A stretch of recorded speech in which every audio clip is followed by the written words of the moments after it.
কেউ টাকার কাছে বিক্রি হয়ে যায়, সততার কাছে বিক্রি হয়ে যায়।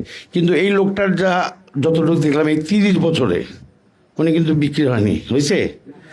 উনি কিন্তু এই দুঃসময়ে স্বৈর শাসনের আমল থেকে উনি কিন্তু একটা জায়গাতেই ধরে রাখছে এই দলটাকে।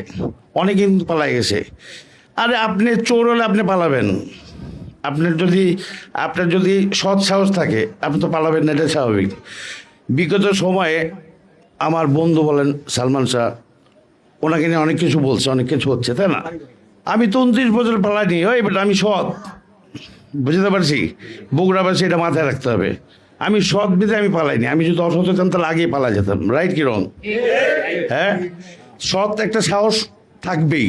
আর সতের পক্ষে সবাই থাকবে, সত্যর পক্ষে সবাই থাকবে।